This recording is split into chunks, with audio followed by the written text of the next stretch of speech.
Mabuhay pageant fans! Welcome back to my YouTube channel. Hey Adam G, how are you all doing? First of all, guys, maraming salamat sa positive feedback nyo about my interview with Miss Universe Singapore nandito ba na it really warms my heart talaga seeing all your positive feedback on the comment section.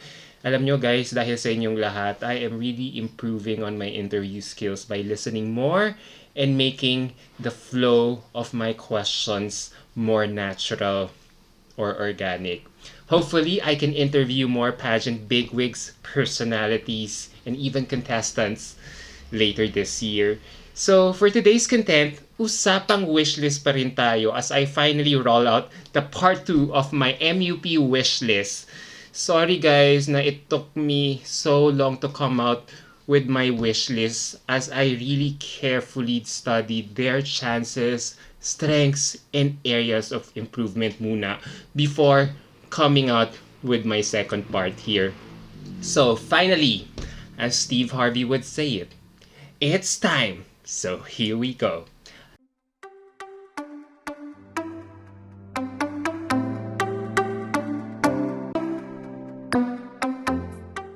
So guys, let's start with my first category again, which are the crossovers or girls who competed in previous national pageants, but I would also like for them to join MUP. And the first girl on my list here on this content is Kat Legato.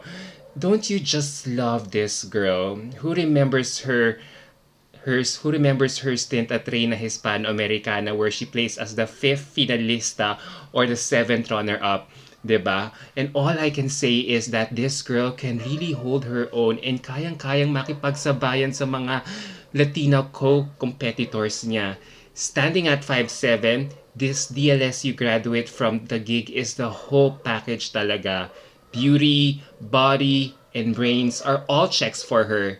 And I think what she has to improve on is her walk. Kasi, as we had seen in her Reina Hispano performance 3 years ago, it was good but not outstanding. And we want her to shine the best at her next pageant stint. Because let's face it, at this point, Kat Legato is already considered a pageant veteran and much is expected from her.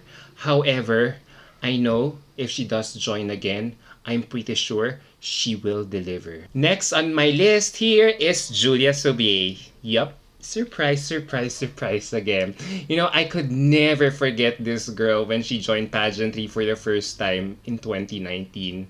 I still remember the ambush interview I did with her and I still smile whenever I watch it all throughout. Yung alam mong she was gonna pass with flying colors the closed-door interviews during her first pageant, diba? But it was to my surprise that she did not even make it to the initial cut of the finals of her first national pageant. So it feels as though there is still an unfinished business with Julia. So at 5'11", remind ko lang kayo ng stats niya, this French-Filipina lady has traveled all over the world, is a trained martial artist, could speak multiple languages, graduated magna cum laude at New York University, and has interned for Hollywood director Wes Anderson. So, talk about being multifaceted. So, I am definitely impressed. So, if ever sasali siya uli, I think what she has to work on this time around is her presentation skills on stage because, as we all know, interviews, whether formal or casual, would be so easy for Julia. She doesn't even need to try it when it comes to this aspect. However, for her on-stage presentation skills, she really has to learn the art when presenting herself on stage as some women twirl flawlessly while having smooth facial transitions, technical footwork, and have special movements and hair flips that make them memorable on stage. So, if you are watching this content, Julia, time to do your homework. I know you can do it. And now let's go to my second category, which is the returnees or the girls who had MUP as their first national pageant, but I still want them to come back. And number 1 on my list here is Jasmine Umali. Yep, alam niyo namang love ko talaga si Jasmine Umali ever since she joined her first national pageant. There's really something je ne sais quoi about her, as the French would say it. I don't know what it is, but there is that something special with her that I could not describe in words talaga. Because she has this very elusive yet charming quality to her that makes you intrigue. I believe she is one of those girls last year that needs no reintroduction. Alam mo na, kasi alam mo na she is very comfortable in her own skin that and nothing can make her feel bad about herself. So whatever comes her way, she still faces it head on. And I guess her biggest strength is not her face, but her pasarela presentation. If some girls could walk in heels, Jasmine could really run in heels. There's just so much fluidity in her movement and there's so much power yet effortless sa bawat galaw niya. However, though, if ever she does make a strong comeback this year, I hope she could take notes to improve her styling. Because I honestly do believe that she performed better in that emerald green gown kasi ang aliwalas ng itsura niya doon. And the gown that she wore during the finals did not really showcase her powerful walk. So I hope if she decides to join again, she could finally remedy this. And next on my returnees list is April Smith. Yup, I want her to come back as well. This beauty queen from Cebu is my sentimental favorite. Because, she made her mark when she joined Binibining Pilipinas back in 2016. Won Binibining Cebu the year after and placed top 16 in the inaugural Miss Universe Philippines 2 years ago.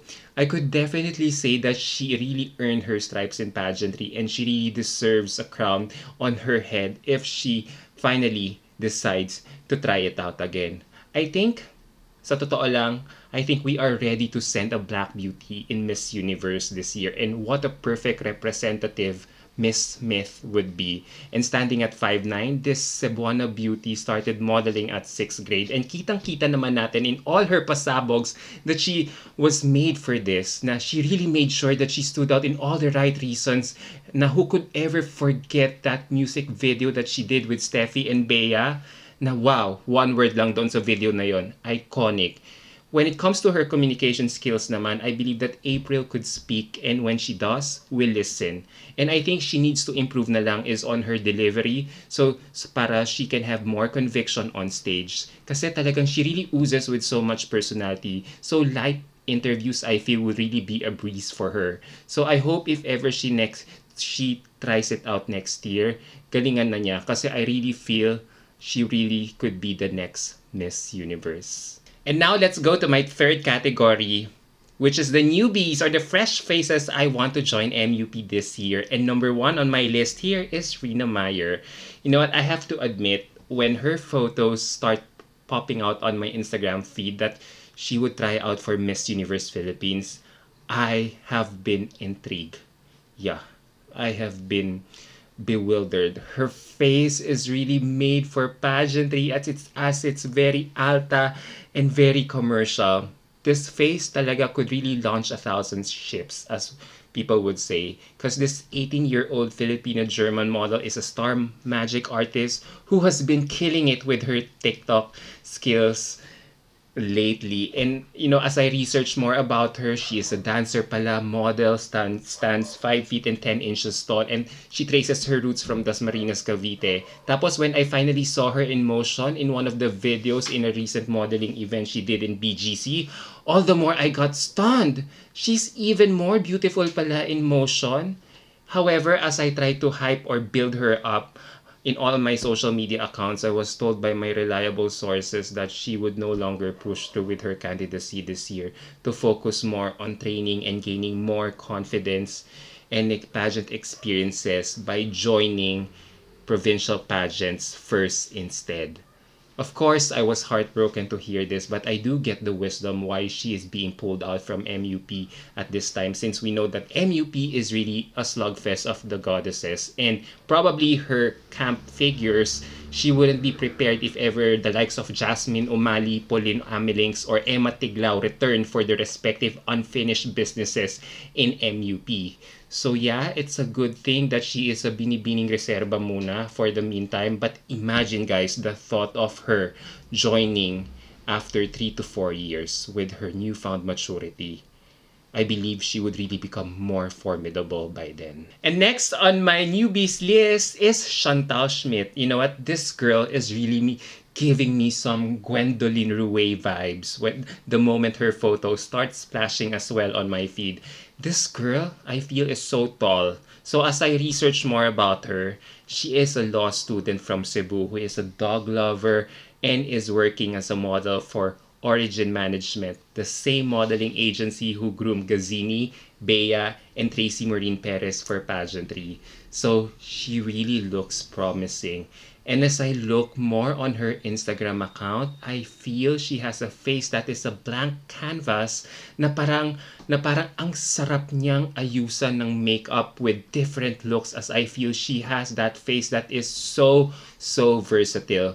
And what's great with her is although she is already making waves in the modeling industry, she could be whoever she wants to be and portray a character, whether in photo shoots or ramp modeling, with that face, with that versatile face na parang with her height, facial beauty, nasa kanya na yung blank canvas, that there is some sort of mystery or intrigue that I feel for her, similar to how Victoria Velasquez Vincent teased us last year with her beginning mystery on her glossy photos at the onset, na you really want to get to know Victoria right there and then. Actually, guys, I have seen Chantal already in the flesh when I was invited to cover Sir Michael Leva's fashion show last year, featuring the MUP queens and the other celebrities. At tandaan nyo, in-upload ko yung buong video na yon. And she really captured me there talaga with her strong facial features and great modeling skills. Partida bridal pa yun ah. So there is just something intriguing about her. So I really can't wait to get to know more of her if she finally joins this year. And now we go to my last category, which is my dream girl or my wish list talaga to join MUP. And I only have one girl on my list, and she is Arbony Nola. You know what? Ever since her Miss Texas USA turn last year, I have been so hooked with her. She is another crossover whom I think would really have the capacity to wear our Miss Universe Philippines sash given her beauty and caliber as a contestant. Kung papansin niyo, may pagka-Olivia Culpo na J-Lo ang face niya na talagang, if you were to ask me right now, she's my presumptive Miss Universe 2022 right now. So, as a little background about her, Arbony was Miss Texas USA first runner-up last year, which meant she almost competed in Miss USA last year. Tapos, she is a 27-year-old Filipino-American who is a fashion designer, teacher, model, and entrepreneur. And she has been designing clothes since she was a teenager. In fact, she designed pala all her gowns and outfits during her stint at Miss Texas USA last year. So, wow, bongga. And talented niya. Wow talaga. So, however, in a reply to one of her followers on Instagram, I think she kinda hinted that she might be trying out for Miss Texas USA en route to Miss USA. So this is why I am classifying her here under my list as a dream girl. I feel the reason why she chose Miss USA again is because it would be too risky for her to join Miss Universe Philippines, as it meant relocating here for Miss Universe Philippines, considering she still has to establish her residency status here in Manila, given time is no longer on her side as she is already 26 or 27 years old already. So yeah, if this girl eventually wins Miss USA, masyashoko talaga ako. So there you go, guys. What do you think of my latest Miss Universe Philippines 2022 wish list? Does it match yours? Well, feel free to share your opinion down below so I could see your own take naman about the girls whom I want to join this year for this particular content. Alright, guys. See you on my next video. Bye!